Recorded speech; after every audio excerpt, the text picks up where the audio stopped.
आपके इस जलसे में आने के वक्त पटना से हम निकले थे, असर का वक्त हुआ, एक छोटा सा गांव, मस्जिद नजर आई तो वहां चले गए। मुश्किल से उनके यहाँ 50-60 घर हैं, छोटा सा गांव, और गाड़ी भी अंदर जा नहीं सकती, पगडंडी पर चल करके मस्जिद के लिए जाना पड़ा। खेतियों में से गुजरते हुए मस्जिद के लिए गए। मैं क्यों बता रहा, मस्जिद में गए, हम तो ये सोचते थे कौन इस गैर मारूफ इलाके में पहचानता है, लेकिन हर घर से लोग वहां पर आए और मुझसे मुसाफा करते हुए नारे लगाने लग गए। छोटा सा गांव था।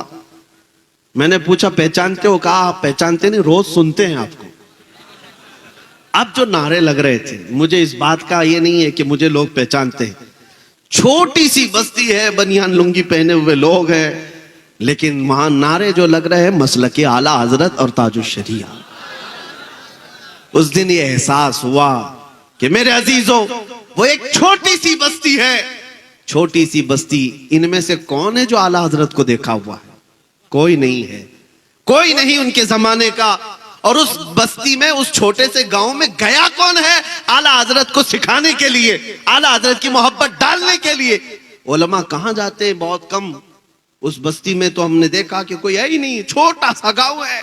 ये एक मिसाल दे रहा हूं, ऐसे 1000 गांव है, हर गांव से ये आवाज आती है, मसलके आला हजरत, इश्क मोहब्बत, इश्क मोहब्बत। ये आवाजें क्यों आती हैं? जानते हो, यही मेरा जुमला याद रख लो, उनकी बात करो, हर दिल पे राज करो। आला हजरत अपने घर का कसीदा नहीं पढ़ते थे, अपने बाप दादाओं की तारीफ नहीं करते। जिंदगी में जब कलम उठाया है, मेरे मुस्तफा की शान बयान की है। करो मदह अहले दुवल रजा, पड़े इस बला में मेरी बला। मैं गदा हूं अपने करीम का, मेरा दीन पारे ना नहीं। उस आला हजरत ने जब कलम उठाया था, बारगाह मुस्तफा में यूं कहा था, सरवर कहूं कि मालिक व मौला कहूं तुझे, बागे खलील का गुले ज़ैबा कहूं तुझे, तेरे तो वस ऐबे तनाही से हैं बरी, हैरा हूं मेरे शाह मैं क्या क्या कहूं तुझे। अहमद रजा ने जब हुजूर पाक की शान में इतनी बातें अर्ज की, तो हकीकत बात यह है, अल्लाह करीम फिर तारीफ करने वालों के न नाम को मरने देता है, न कलाम को मरने देता है। आज उनका नाम भी जिंदा है और कलाम भी जिंदा है। 100 साल हो गए, मजमू में आज भी आला हजरत को पढ़ा जाता है कि नहीं पढ़ा जाता? और मैं समझता हूं आला हजरत की नातें, जुमले अगरचे उर्दू के सख्त हैं, आसान उर्दू में पढ़ी जाने वाली नज़में एक जगह, सख्त उर्दू में पढ़ी जाने वाली आला हजरत की नातें पढ़ो, दिल झूम जाता। अवाम भी अवाम है, ये भी आला हजरत की नातों में वजद करती है। क्यों? इसलिए कि इश्क में बोली हुई बात है। अब मैं आपको बताऊं, जालिम जिस कदर भी जुल्म कर ले और किसी का कत्ल कर ले, और वो ये समझ ले कि इस तरह से खत्म कर देंगे हम इस्लाम को, ये नामुमकिन सी बात है। मैं आज से कई साल पहले कहा था, जैसे न्यूजीलैंड में एक बार मस्जिद में घुस करके एक सन की आदमी, जिसके दिलो दिमाग पर सिर्फ इस्लाम की दुश्मनी बैठाई गई थी, बंदूक से मार करके 50 लोगों का कत्ल कर दिया। और उसने ये कहा था कि मुझे ये अहद किया हुआ हूं, या मुझे ये लगता है कि मैं इस्लाम को पूरी दुनिया से खत्म कर दूंगा। गया, जेल में बैठा रहा। ऐसे ही यहां भी बहुत सारे कुत्ते बैठे हुए हैं, गुफे में बैठ करके भौंकते हैं कि इस्लाम का विनाश कर देंगे, धर्म संसद करके अपनी लोमड़ियों के बीच में, बाकी बाहर आने की हिम्मत नहीं। इस्लाम का विनाश कर देंगे, खत्म कर देंगे, इस धरती से मिटा देंगे। हम उनको हमेशा यही कहते हैं। एक न्यूज रिपोर्टर हमारे पास इंटरव्यू लेने आए थे, वो कह रहे थे कि फलां साधु जी, फलां पंडित जी, फलां पाखंडी जी, जो भी हैं, ये कहते हैं कि इस्लाम का विनाश कर देंगे। हम कहते हैं उनसे, जाइए वो बाबा से कह दे पहले अपने बदन की खुजली मिटा ले, वो उससे नहीं मिट सकती। इस्लाम तो बहुत अजीम बात है। समंदर का पानी ना नापा जा सकता है, ना खत्म किया जा सकता है। समंदर तो समंदर है, आसमान को तुम नीचे ला सकते हो, जमीन को ऊपर कर सकते हो, लेकिन इस इस्लाम को कभी नहीं मिटा सकते। ये अल्लाह रब्बुल इज्जत के हिफ्ज़ व अमान में है, ये दीन अल्लाह रब्बुल इज्जत के हिफ्ज़ व अमान में है। अब मैं आपसे यही कह रहा हूं, जो दीन तुम्हारा महफूज है, जो तुम्हारा कुरान महफूज है, बस बात इतनी है कि तुम पूरे मुसलमान बन जाओ, तुम हुजूर पाक सल्लल्लाहु तआला अलैहि वसल्लम के वफादार बन जाओ। हर घड़ी तुम्हारे साथ निस्बत मुस्तफा होना चाहिए, हर घड़ी तुम्हारे साथ अजमत मुस्तफा का पासो लिहाज होना चाहिए। इसलिए मेरे अजीजों, जब तक तुम्हारे अंदर ये इनकलाब नहीं आए, एक मिसाल देकर के मैं आपको बताता हूं। आज दुनिया तुम्हें शराब पीते हुए देखकर ये नहीं कहती अब्दुल्ला का बेटा शराब पी रहा है, तुमको ताश के पत्ते खेलते हुए देख करके नहीं कहती अहमद का बेटा ताश के पत्ते खेल रहा था। ये तो बातें हो गई।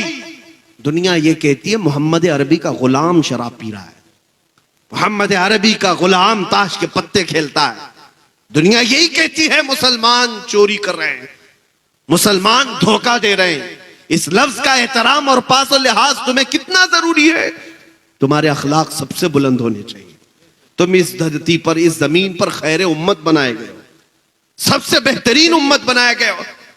तुम अगर दिन भर गाने सुनते हुए नाचते हुए गुजारोगे तो तुम्हारे दिलों में निफाक ही तो पैदा होगा। मुहद्दिसीन फरमाते हैं जो कसरत से गाने सुनता है वो मुनाफिकत की तरफ जाता है, उसके दिल में कुफ्र आने लगता है। और एक रिवायत यह है जो कसरत से गाने सुनता है वो जिना की तरफ जाता है। ये बेहयाइयां और बदकारियां यूं ही नहीं आती। मैं आपको क्यों कह रहा हूं ये गाने वगैरह सुनना छोड़ दो, तुम्हारे दिलों के अंदर सिर्फ निफाक और डर पैदा होता रहेगा। तुमको अगर सुनना है तो अजमत इस्लाम के तराने सुनो, मेरे मुस्तफा की नाते सुनो। दिल में ईमान रोशन होता है, दिल के अंदर मजबूती आती है और तुम इस तरह बुज़दिली की जिंदगी नहीं गुजारोगे। तुम जमे हुए पहाड़ों की तरह बन जाओगे। आज पास और लिहाज करना भी छोड़ दिया है मुसलमानों ने, जिसकी वजह से लोग तुम्हें तख्ते मश्क बनाए हुए हैं। इनको पता है ये हैं करोड़ों की तादाद में, लेकिन इनकी तरफ से अब जवाब नहीं आएगा। इसीलिए देखो जिसको चाहे जंगल राज में शूट करके मार दिया जाता है। क्यों ऐसे हालात पैदा हो गए, क्यों इतनी हिम्मतें बढ़ गई? उसकी वजह यही है कि गुलाम मुस्तफा की बात तो ये थी कि इनको छेड़ना तो दूर की बात, इनके किसी बच्चे को भी कोई हाथ नहीं लगाता था। उनको पता था कि ये मोहम्मद अरबी के शेर है, ये निकलेंगे अपने यहां से तो लोगों का जीना हराम कर रखेंगे। दुनिया खौफ रखती थी, लेकिन तुम्हें तोड़ दिया गया है, फोड़ दिया गया है। चाहे जितने भी हालात बुरे हों, लेकिन मैं एक बात आपके सामने फिर से कह रहा हूं, तुम्हारे साथ सब कुछ हो गया हो, जुल्म हो गया हो, सब कुछ खो गया हो, सब कुछ छिन गया हो, लेकिन सीने में मोहब्बत मुस्तफा का सौदा कभी मत करना। ये एक दौलत अपने साथ रखो। अपने बच्चों को भी इतना पिलाओ, इतना पिलाओ कि बच्चों से, औरतों से भी मैं कहूंगा, माओ से भी, कि बच्चों को दूध पिलाओ तो ये कह करके नहीं कि बेटा तू बड़ा होगा मुझे ये कमा कर देगा, वो कमा कर देगा। माएं बचपन में बच्चों को ये तरबियत दें कि बेटा मैंने तुझे अजमत मुस्तफा के लिए पाला है, और फिर देखना कि वो तुम्हारी भी कितनी अजमत का एहतराम करता है। जिसको तुमने अल्लाह उसके रसूल की मोहब्बत में पाला वो तुम्हारी अजमत और एहतराम का भी पासो लिहाज रखता है।